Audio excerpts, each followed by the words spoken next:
What's up, guys? This is Coach Grant with First Down Training, and today we're going to be breaking down the secret to running creative routes as a wide receiver. So I hope this video helps you guys out, but also, fellas, if you're a wide receiver, we are going to be traveling out to 15 states across the U.S. for 2-day-long QB and wide receiver training camps. So if you guys are local to San Francisco, Orlando, Florida, New Orleans, Charlotte, Dallas, the DMV, St. Louis, Honolulu, Boston, Cleveland, Austin, Seattle, Newark, Denver, or Los Angeles, we would love to have you out to one of our 2 days camps. Fellas, it's 8 hours of training. We're limiting the camp to only 50 kids total, so you're going to be in a small group with your position group of guys your age. So if that sounds like something that would give you some value, you want to attend, check out that very first link in the description below. We'd love to have you there. Let's get started. So this first route we're going to be looking at here is for myself, and I'm going to be coming out with a stance switched route. So the ball is to the left of me. That's what you guys can't see from this angle, but why do wide receivers switch their stance? That's what we're going to be discussing here, and how can it throw off a DB? So I decided to go with this kind of wide step release and take an outside release on a 5-yard out. So let's play this thing back. So this is why wide receivers will switch their stance, is mainly to throw off the DB as just another creative way of running a route, or personally they will do it, or logically they will do it to change up the steps on a route. So like, let's say for example, this DB's off and he's like, it's not really even man, he's in zone. And let's say you have to run a slant route. The outside receiver's also running a slant route. Let's say he's running a 3-step slant, but they want you to run a 2-step slant. So you would switch up your feet. So it can affect the steps of the route, but also it's a way to be a little bit more creative with your releases. So normally a wide step release, right? So a wide step release is where you step with your back foot wide, trying to get this DB to jump outside his frame to take a release. Now, if this is one of the releases that you like to do, you can absolutely do this on a switch stance. So now, instead, normally what you would do is you'd have your left foot up and you would do the wide step with your right foot to take an inside release. But if we got head up press and I switch my stance, I can still do the wide step just now with an outside release. Maybe this is a good release for me. Maybe I know that this DB through film study likes to jump on the wide step.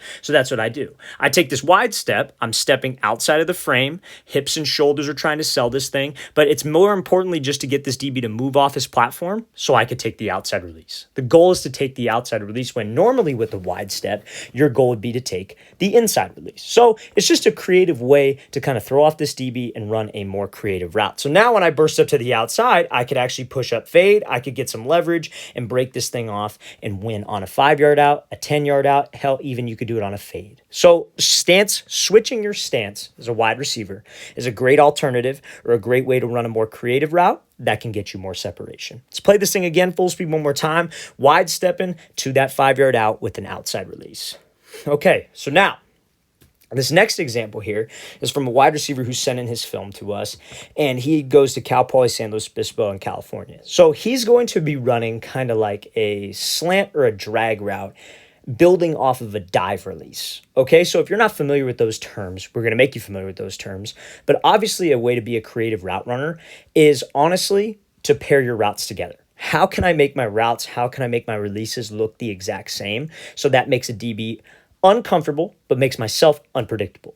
So let's play this full speed. So he goes here, crosses this DB's face, gives a little jab to the outside, and he's able to win on this slant. So when we go here and we have head up press, like we have so, a great release you can use, just like on the 5-yard out, like let's say it's a 5-yard out, would be a dive release. So a dive release is like the opposite of a diamond release. I'm sure all of you have maybe heard of a diamond release, but a diamond release is where you take 3 hard steps to the outside, threatening the outside shoulder of a DB, trying to get him to open up, and you run a slant. Now, he very easily could do that release right here, but he wants to be creative. This is a creative way to run routes and another way to be unpredictable and build. So he comes off the ball and he does a dive release, which is where you would go hard 2 steps to the inside, crossing this DB's face, trying to sell like you're doing a hard inside release, a quick slant, maybe it's a drag, and it gets the DB to overcommit. So when we get the DB to overcommit, we could just slip back outside to the 5-yard out, maybe slip back outside, push vertical, go to 10-yard out, whatever it is. So what this wide receiver does such a great job of is he dives to the inside, he puts the brakes on and gives a jab to the outside like he's slipping, like he's doing the dive release. Maybe he's done this before.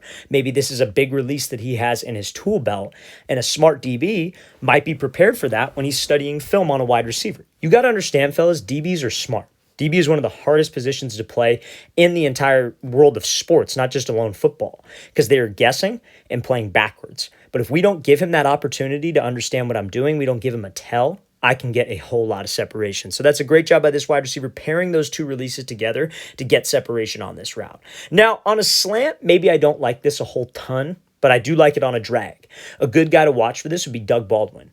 Tyler Lockett, not Doug Baldwin, Tyler Lockett. They loved with the Seahawks to run a lot of mesh, a lot of drags. So you'll see him work a dive release and run an out route, and then you'll see him work a dive release with the jab back outside and run the drag route again. Just another way to be unpredictable. Let's play this thing again, full speed one more time. Great job using that dive release with the jab outside to win on that slant route.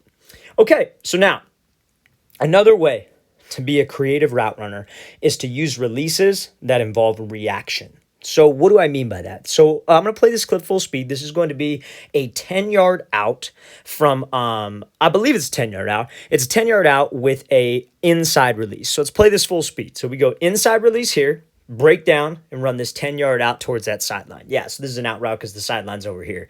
I don't know why they had so many players on the field right here, but it's a little confusing. So yeah, obviously you see the quarterback right here.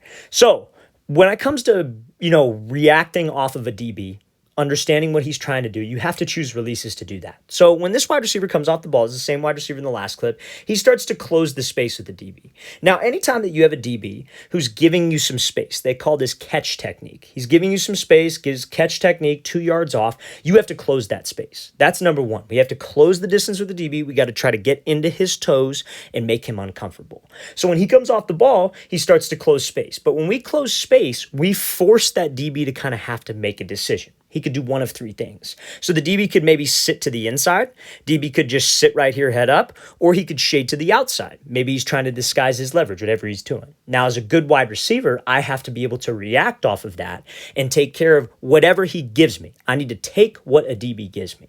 So you see, as he's closing the distance with him, you see how this DB starts to shade to the outside. Okay, he's giving me the free inside release. My main goal, especially on a timing route like a 10-yard out, is to maintain timing with my quarterback. If I force the outside release here, like let's say I'm closing the ground like we want to, we're closing space, but this DB starts shading to the outside and we force an outside release, he's just going to get hands on me, disrupt timing, and squeeze me to the sideline to where I don't have any room to actually run this out route. So it's about reacting off of him. They call this a foot fire release. And this is a very creative way to run routes. So you attack him, foot fire, you give him a move. Okay, let's take the inside release. Take what he gives me. He's giving me a free inside release. Let's take the inside release. Because now I have space for the QB to throw me open, but also I'm in a position where I could get separation.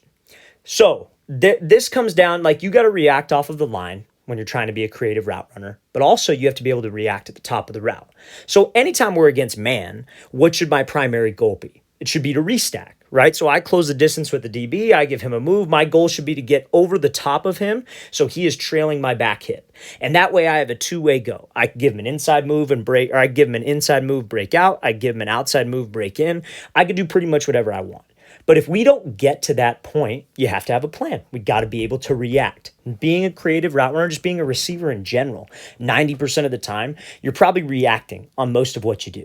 So when he gets to the top of the break, we see the DB's hip to hip. So what does he do? He works a throw by move. This is textbook as to what you would want to do. We push up vertical, hips and shoulders committed to the fade. I'm selling the go, and I snap down and I swat him by because I got him to open up. And this all was set up by his release and being able to react. So to be a creative route runner, fellas, you have to be able to react. You have to take what the DB gives you. Do not force anything. Let's play this thing again, full speed one more time. Great job being patient with his release, reacting off this DB, and then getting a ton of separation at the top of the route. All right, fellas, really want to thank you for watching. I really appreciate it. You guys have any questions, leave those in the comment section below, and I'll see you guys next time.